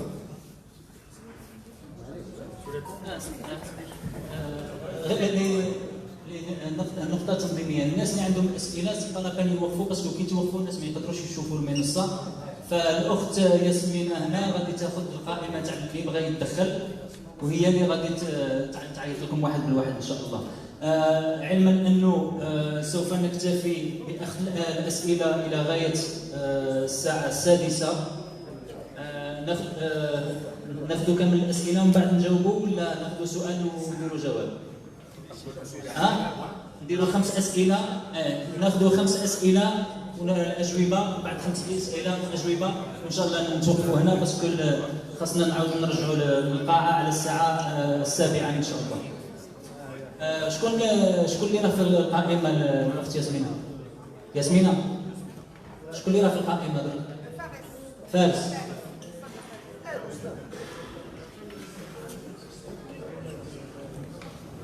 لا ما عليكمش كي تتكلموا قعدوا هنايا باسكو نقربوا للباف، ما الباف اللي يدير اون فوا ستريدونت. السلام عليكم، مرحبا بكم، مرحبا بالاستاذ العربي زيتون، طلعتوا كتشرفونا وتشرفوا كل الحضور. عندي سؤال اللي هو في الوقت اللي رانا فيه الحراك راهو ماشي لاباس به، الله يبارك، ان شاء الله الجزائريين يكملوا باسكو لانه الوسيله الوحيده تاعنا باش يبقى صوتنا يمشي هو الحراك في كل البلدان ماشي غير في الجزائر. شفنا المره الاخرى انه النظام راه في موضع هجوم، وحنا الشعب الجزائري في الحراك رانا في موضع دفاع، وراكم تعرفوا انه في كاع المجالات، في كل المجالات سواء الرياضه او اي مجال ثوره، اي مجال افضل وسيله للهجوم هي الهجوم، للدفاع هي الهجوم. المره الاخيره النظام راه يناول في الشعب الجزائري بطرق، يعني اليوم مد 150 مليون من تونس، من بعد مد الكيران، من بعد دخل هذا للحبس، خرج هذا، راه يطيب والشعب ياكل، يعني راه يخدم وحنا رانا ندافعوا. كيما راكم تشوفوا كاع عندنا الناس كاع ترجع عليه في لي لايف، ولا كل واحد كيفاش يرجع بطريقته، لكن دوكا حنا رانا في موضع دفاع، يعني هو راه يطيب لنا وحنا ناكلوا. ما عندهاش بزاف. نهار درنا الضربه تاع المانيا، نهار راحوا الاحرار المانيا، هذه نقطه هجوم قام بها الشعب الجزائري.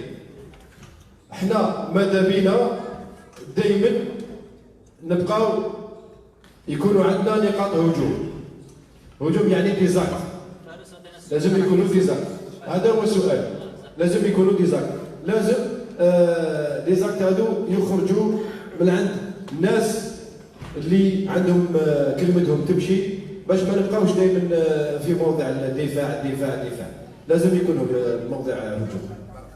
هذه هي النقطة اللي حبيت نقولها، وتحية خاصة للأستاذ الحبيب عشي وخويا سعيد أكدي اللي ما قدروش يجوا. السلام عليكم. بارك الله فيك. نقطة تنظيمية أخرى هذا فارس عطاني فكرة فيها. جماعة من فضلكم عندكم 30 ثانية باش تطرحوا السؤال. بارك الله فيكم لأنه ما عندناش الوقت الآن. السلام عليكم. اسمح لي عطار جمال. شكون؟ الدكتور عطار جمال. عطار جمال. لا هو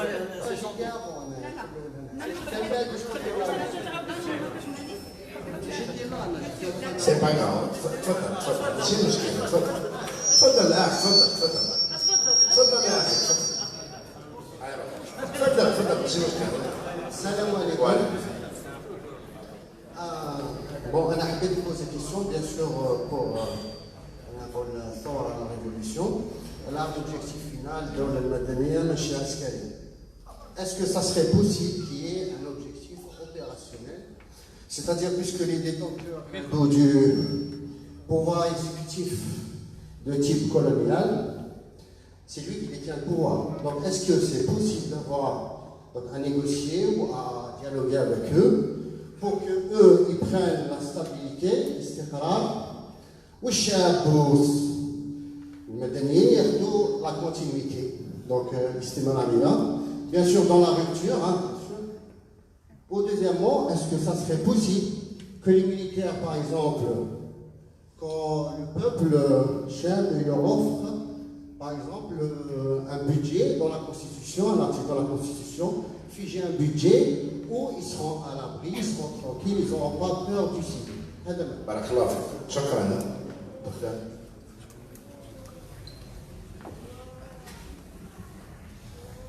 شكرا. بعد بسم الله والصلاة والسلام على رسول الله. الزول mesdames messieurs bonjour. قبل كل شيء أود أن أقول أن ما يجمعنا أسمى بكثير مما يفرقنا، وهذا دليل وجودنا من بينكم، وإننا لنفتخر بوجود مناضلين سابقين إصلاحيين في سنوات الثمانينات وهم موجودين بيننا، وإذ نثمن ونثمن ما فعلتموه في الثمانينات من داخل النظام. وهنا أقول et je pose ma question. Là, je vais poser ma question et en même temps, c'est une proposition. Ne serait-il pas temps, je ne parle pas de représentativité, لا للتمثيل شخصيا لا أؤمن بالتمثيل للحراك حاليا، لكن ne serait-il pas temps de préparer un projet technique de processus transitionnel afin que le pouvoir, le système actuel, il nous a joué déjà un tour avec Karim Younes, avec ce qu'il a fait avec Karim Younes. Donc, il va falloir qu'on prépare quelque chose de technique, un projet technique d'un processus transitionnel, afin que l'on ne soit pas devancé par le pouvoir. Parce que prochainement, le pouvoir, il est en train de travailler pour les élections législatives. Il est en train de préparer une commission comme celle de Karim Younes. Donc, un appel à notre élite, en particulier notre élite intellectuelle, qui se trouve dans la diaspora algérienne, et comme vous le savez, la diaspora algérienne, elle a toujours joué un très grand rôle dans toutes les luttes pour les libertés du peuple algérien. Donc, il est du devoir de cette élite intellectuelle algérienne de préparer un projet technique d'un processus transitionnel, comme ça, le jour où ce pouvoir nous présentera sa commission, nous lui mettons sur la table ce projet et nous lui imposerons ce projet. Parce que الحراك ما يحبش والحراك يزيد. شكرا دكتور. بارك الله فيك. السلام عليكم. Il y a quelqu'un d'autre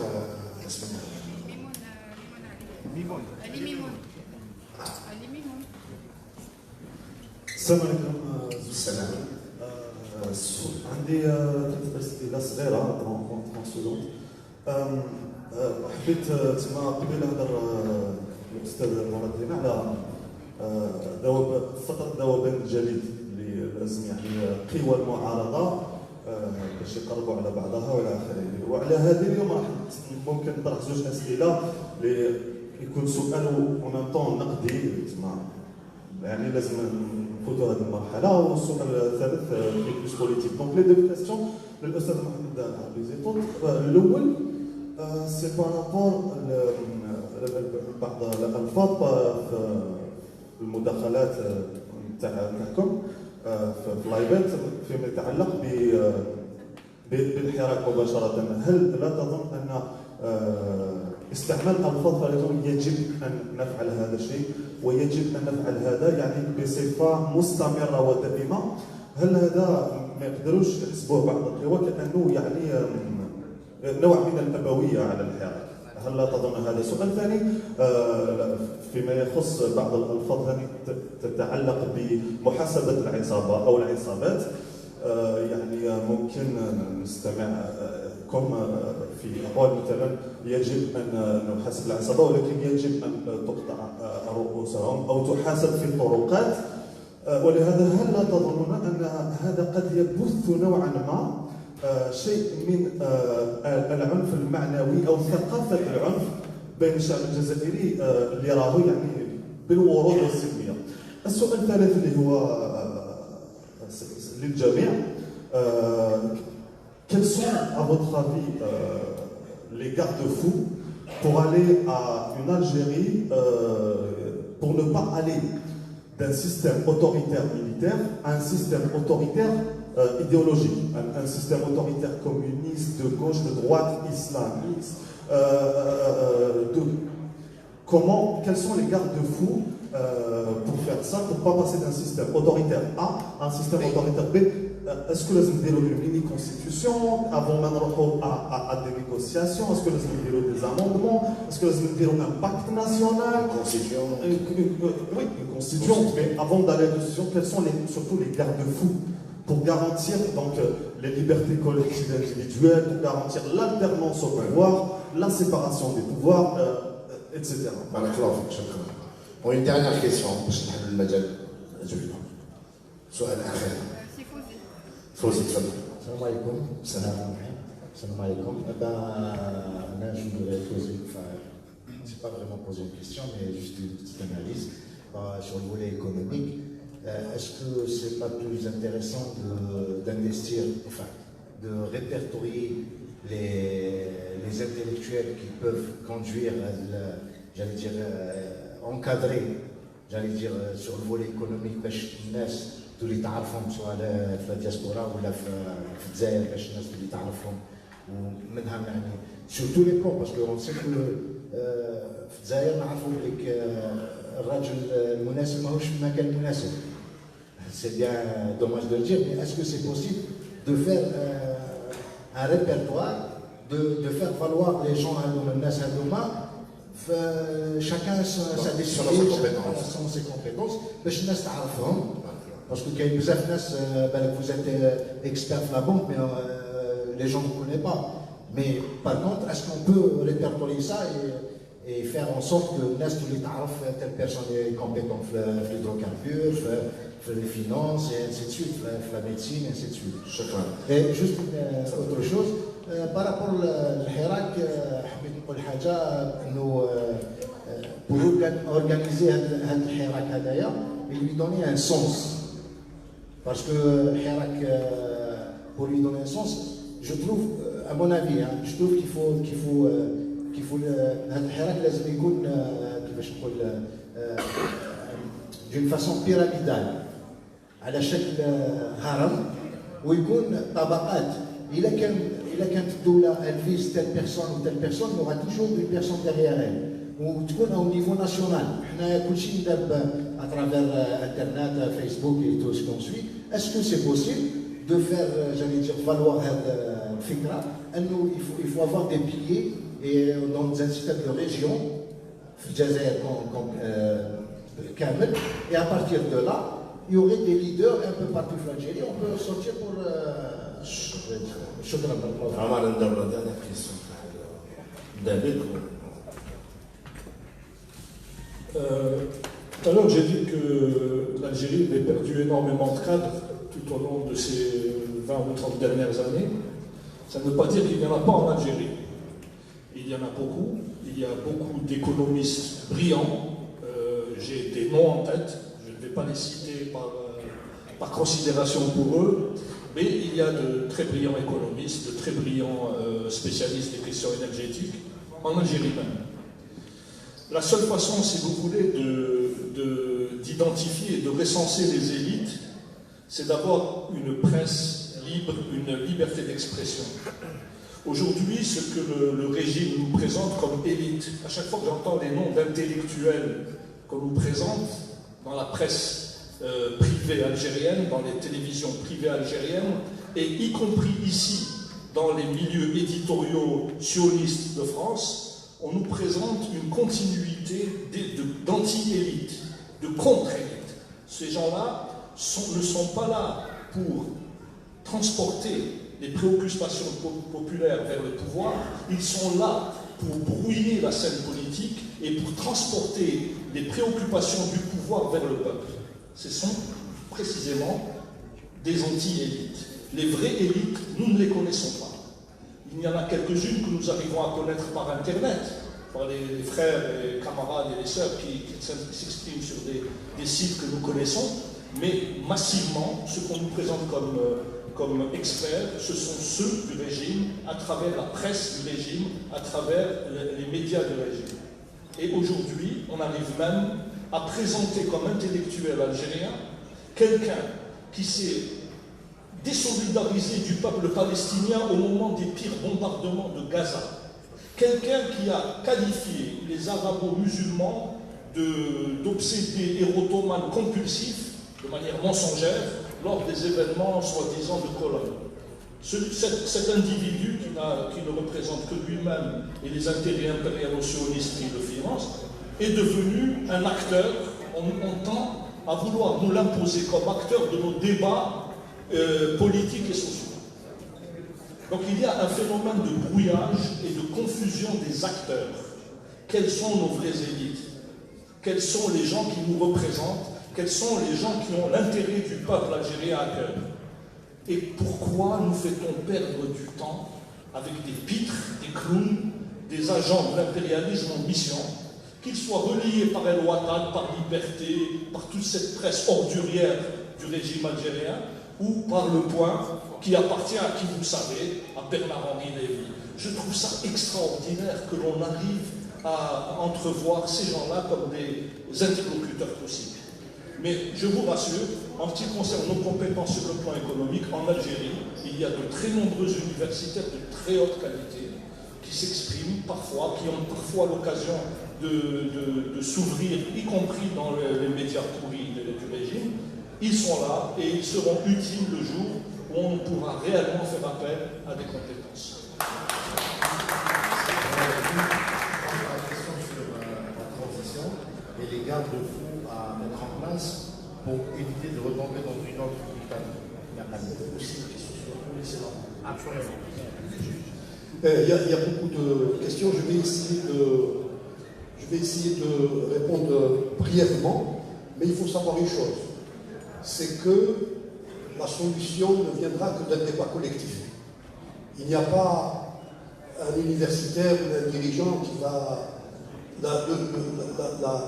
La réponse viendra d'un débat collectif, et ce qui est extraordinaire à bien depuis un an, l'espace domestique en Algérie est devenu un lieu de débat politique. L'espace domestique. Dans les familles, la mère de famille avec ses enfants qui ont 18 ans, 20 ans, parle de maintenant politique, et c'est dans nos familles que... Et donc, de là va sortir les propositions de sortie de crise. Pour la question relative à l'armée et la police, le Hirak, d'une manière très intelligente et sage, a décidé qu'il soit pacifique, et c'est bien. Et donc, je pense que le Hirak ne veut pas de coup d'État militaire. Le Hirak ne veut pas que la police se scinde.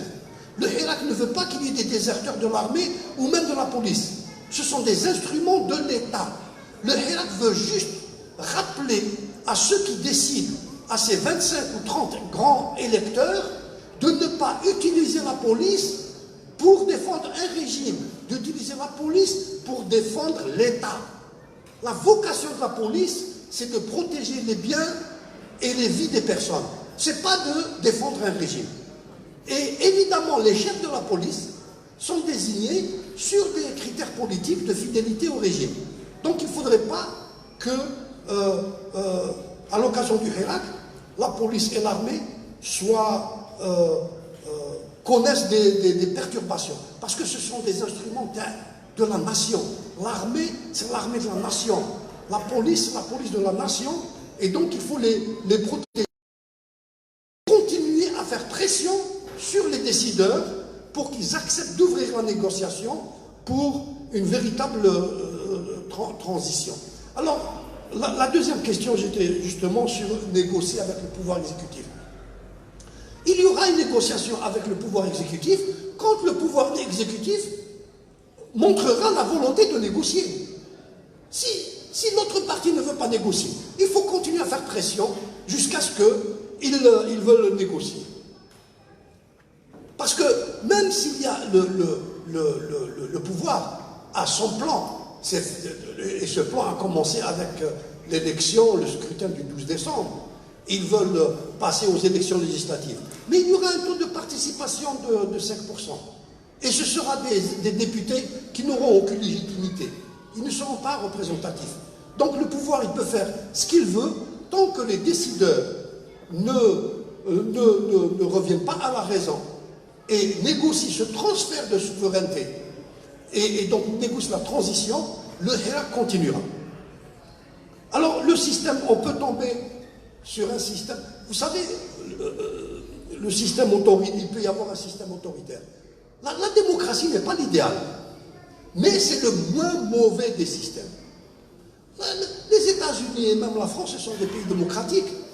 Et il y a des pauvres, il y a des inégalités, il y a, même sur le plan politique, il y a des insatisfactions.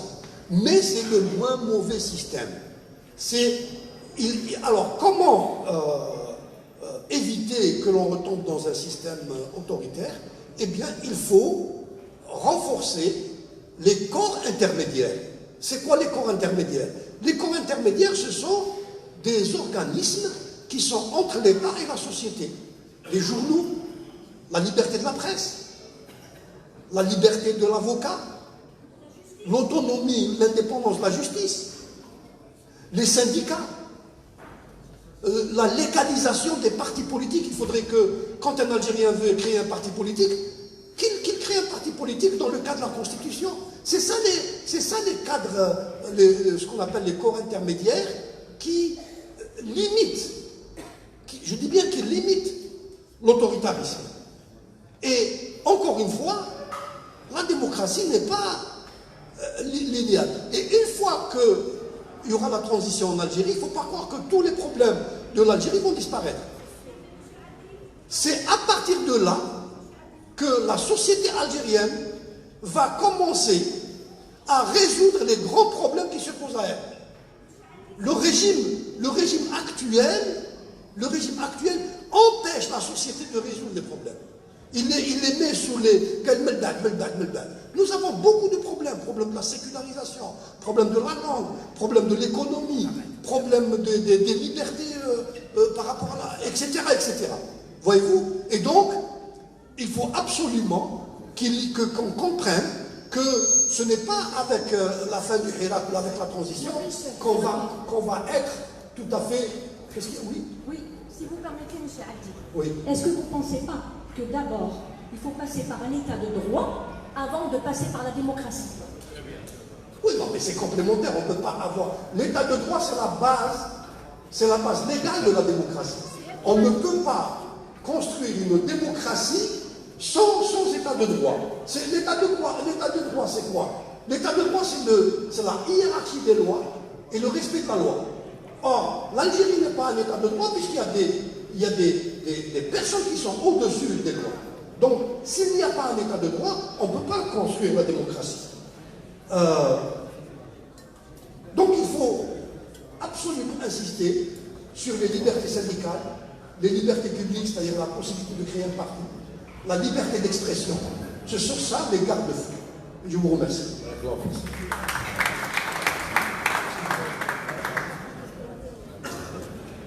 أنا جيست باش نزيد ما تفضل به خونا بروفيسور هواري.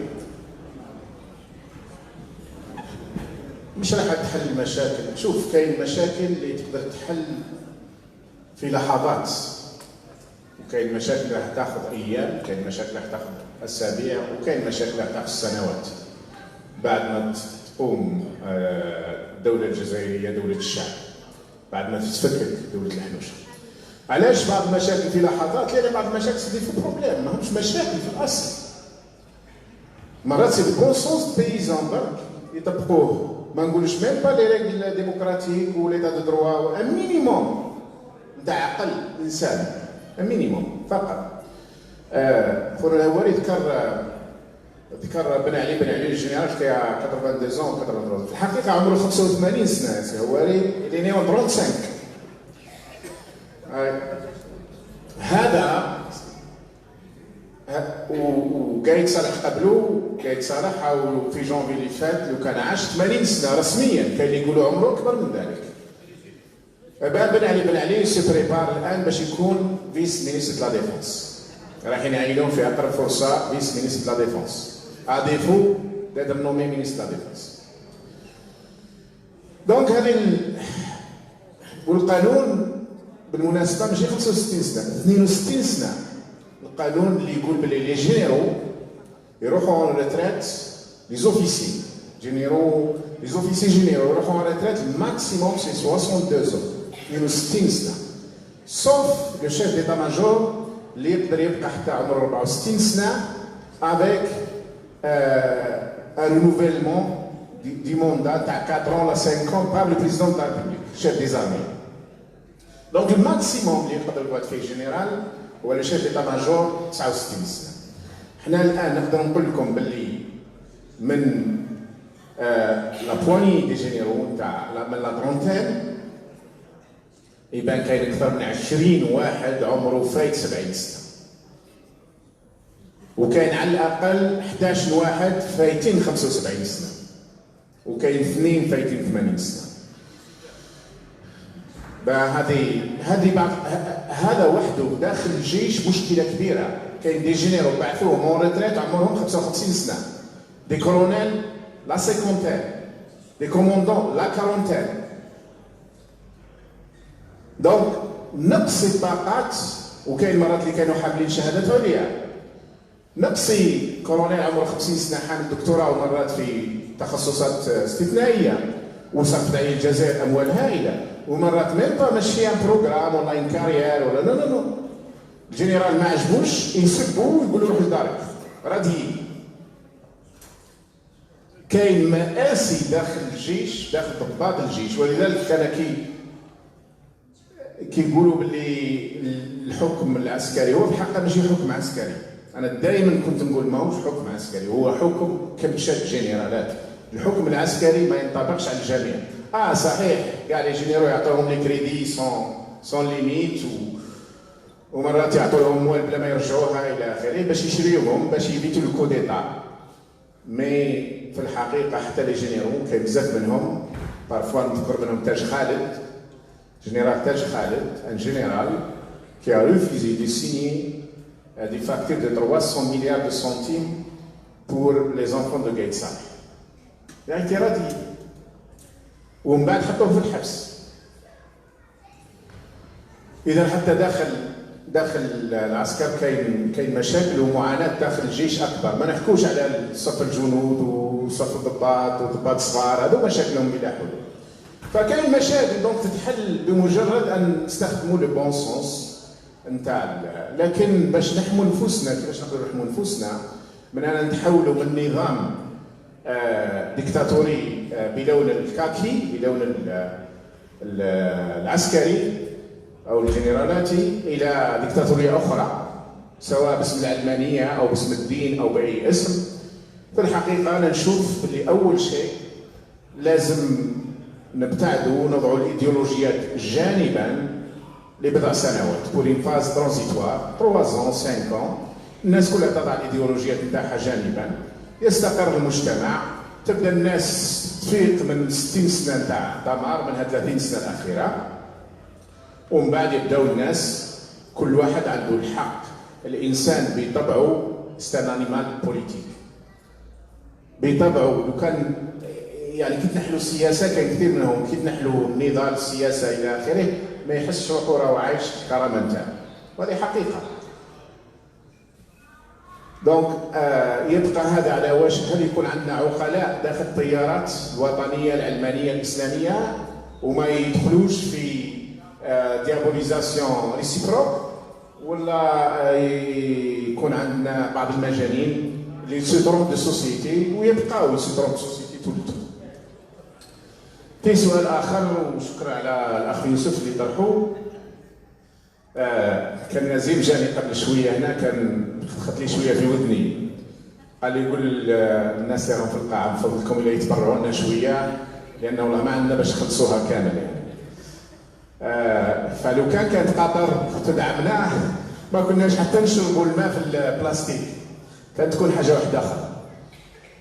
شوف او تركيا بالمناسبه، مش راح نطول كثير في الموضوع، بس نعطي واحد 3 نقاط. المبدأ في الشرع السماوي كما في شرائع الأرض، البينة على من ادعى. كي واحد يتهم واحد يقول له هات الدليل تاعك، دونك لا بريزومبسيون دينيسونس هذه كمبدا، لكن قبلها كي تتهم واحد لازم يكون كاين ناس اللي يتهموا، لازم يجيبوا لنا بيان. هل في جزائري واحد قال في الدوحة على قناة الجزيرة في سؤال كان مطروح، من سيرحلون؟ شكون اللي لازم يروحوا؟ طرح لي هذا السؤال فيصل القاسم في 11 جونفي 2011 وراه موجود في القنوات، موجود في اليوتيوب. قلت له كل الأنظمة في المنطقة العربية كلهم، قال لي كلهم؟ قلت له كلهم بلا استثناء، من الخليج إلى المحيط بلا استثناء. علاش انا نامن باللي كلهم يروحوا؟ لان ما فيش نظام واحد في المنطقه العربيه، ما فيش نظام واحد جابوا الشعب ما عدا مؤخرا قيس سعيد التونسي. كل البقيه ورثوا الانظمه هذه ورث استعماري.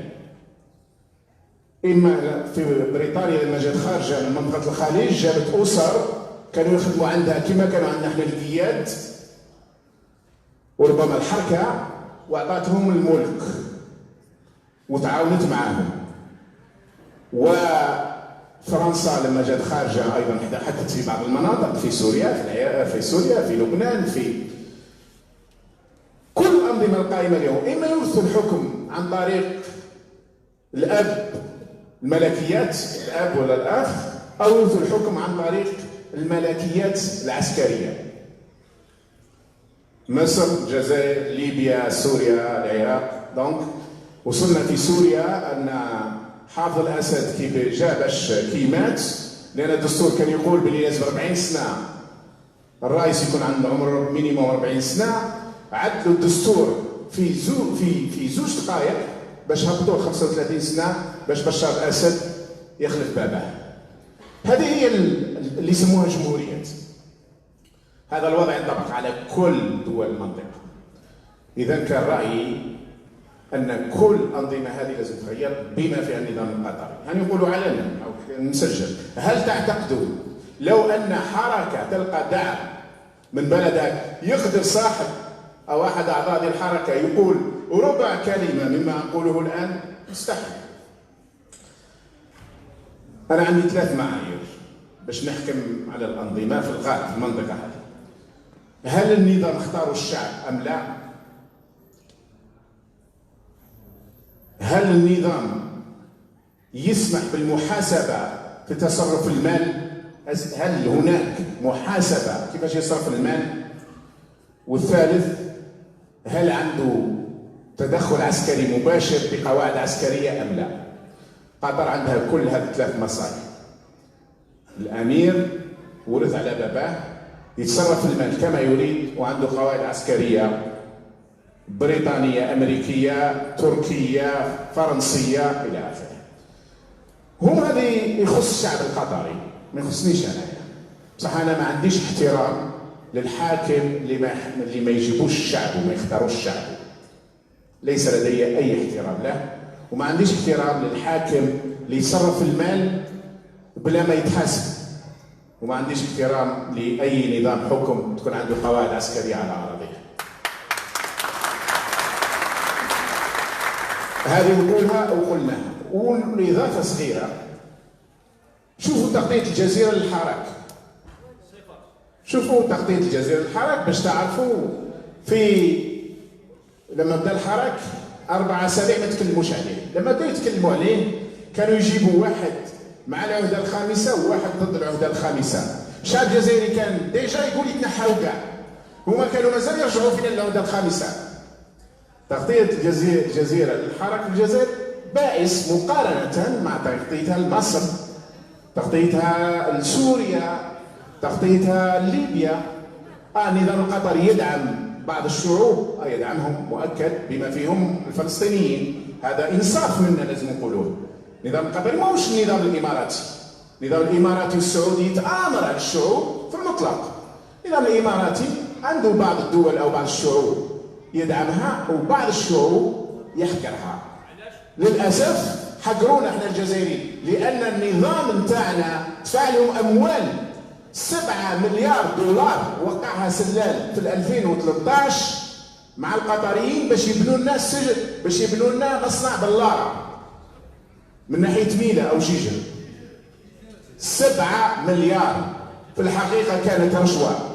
30,000 هكتار اعطيت للامير القطري باش يصيد، وين الصيد ممنوع الجزائريين، رشوه باش الجزيره ما تكلمش عليهم وما تجيبش الناس اللي يعارضوا حقيقه النظام.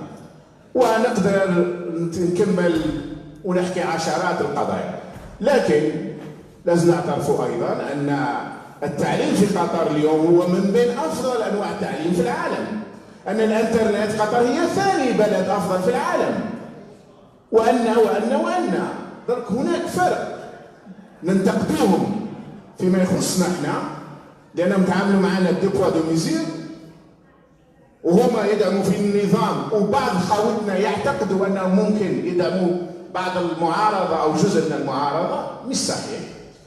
بالنسبه لتركيا، اردوغان لما جاء في 2001 في 2002 كانت تركيا لا تقل، كانت في متقاربه مع الوضع الجزائري. شوفوا تركيا اين هي الان وشوفوا الجزائر اين هي الان. مع ان تركيا ما تبيع لا بترول لا غاز، تشتري كل شيء. احنا بعنا بليس de 1200 milliards sur 15 ans. Sur 12 ans, les déclarés, voilà. Sur 12 ans, qui m'a cassé à dit, 4 plus de 1000 milliards de dollars. Trillions de dollars. Eh bien, Erdogan جاب بلاده من رقم 60 ولا 65 في الاقتصاد العالمي اليوم راهي رقم 16. Erdogan il est bon pour la Turquie et n'est pas bon pour l'Algérie. لأنه جاء وعارف أن تبون جابوه الحنوشة وجاء باش يقول له راك رئيس ويعرضوا باش يروح له اذا هو براغماتي. بصح بعض خاوتنا يعتقدوا انه اردوغان السلطان العثماني. لا لا لا لا لا، اردوغان يدافع على تركيا وعلى مصالح تركيا، احنا ندافع على مصالح الجزائر. نضيف لكم فقط هذه ونخلص.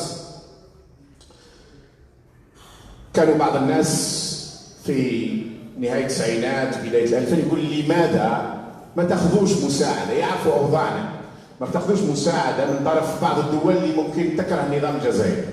قلت له افضل، وقلت لكل الناس اللي ما كانوش يعرفونا مازال وطرحوا السؤال، قلت لهم نفضل ان اتوقف نهائيا عن معارضه العصابه نتاعنا على ان نطيح في يد دوله اخرى. اي معارضه تتعامل مع الدول الخارجية هي معارضة خائنة بالطبيعة. وأنا هنا أقول شوفوا وش صار المعارضة السورية، فيهم كثير من الناس شوفوا وين انتهوا، اللي طاح في حجر السعودية واللي طاح في حجر الإمارات والقطر والترك وفرنسا، انتهت إلى تدمير الثورة السورية. ليبيا نفس الشيء.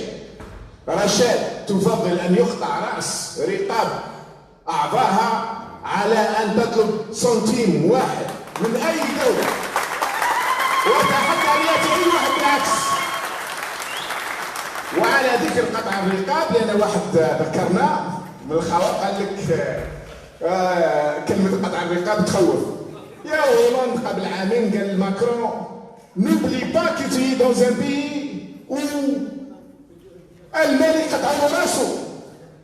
Un ex-président يقول لسون سيكسيسور باللي ما تنساش باللي هاد البلاد الفرنسيس قطعوا راس الملوك. دونك حنا في الحقيقه كي رانا نقول لهم بالعكس، حنا رانا نقول لهم من الافضل، لان كاين بعض الناس وهنا اليوم في هذه القاعه بعض الناس قالوا لي شوف راكم معاقلين بزاف معاهم، لازم هاد الناس نقطعوا رؤوسهم. قلت لهم مادام الحراك راه ماضي في السلميه وما دام هما راه محترمين حد ادنى، فاحنا نفضلوا انا ما نقطعوش رؤوسهم، نفضلوا ان يكونوا خاوتنا ويرجعوا للعقل ويرجعوا للثكنات ونحترمهم ونقولوا مون جينيرال يومها. احنا ما عندناش هدف الدماء، شبعنا دماء في التسعينات، ما نحبوش قط واحد في الجزائر يموت ظلما، فما بالك الانسان. اذا احنا هدفنا السلميه كي نقولوها سي استراتيجيك، احنا ما راناش تلاعبوا، وكي نقولوا حنا نقبلوا الديمقراطيه وحنا ديمقراطيين سي استراتيجيك ماش تلعبوا. ما عندناش خطاب هنا وخطاب في الغرف المغلقه، لانه كون جات عندنا نقدروا نغلطوا، خاصه اذا كنا كل ليله نديروا لايف نقدروا نغلطوا بزاف. فاطمئن، حنا قطع الرؤوس رانا نحذروهم ماناش نخوفوهم، حنا نتمناو انهم يسمعوا ويكونوا خاوتنا ونبنوا البلاد جميعا مع بعض، نساء ورجال، اسلاميين ووطنيين وعلمانيين، عسكر ومدنيين بشرط العسكر في الثكنات.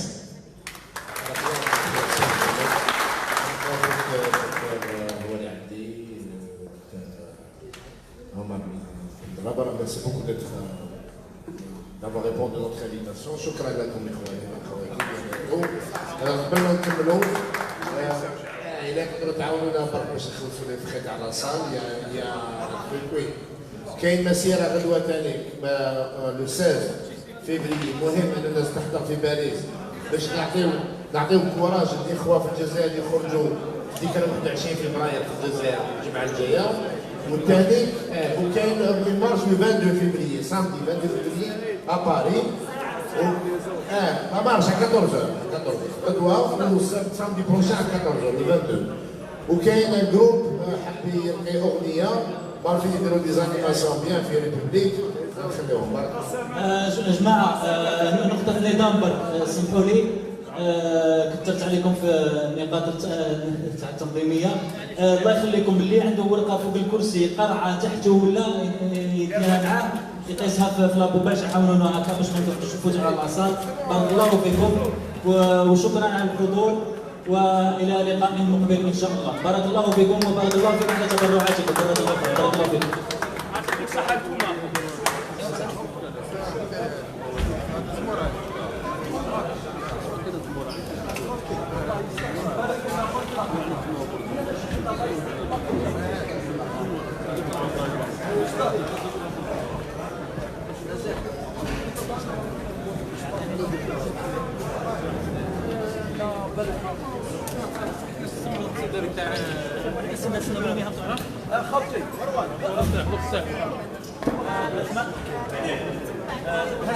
اسمع مجاوك لي جانا جماعه محمد الله يخليك ما نصابش كاين الماتيريال خصنا دكتور عدي الله يخليكم سي فو بلي مسيو بالدرا اسمح لي غير هبطوا غير من مصر الماتيريال صح عندنا الماتيريال برك يا خوتي نكملوا برك ناخذوا الماتيريال سي فو بلي جوست خلينا المنصه من بعد باش يجيو هاد الجماعه اللي باش يديروا لنا امتداد انيماسيون. مروه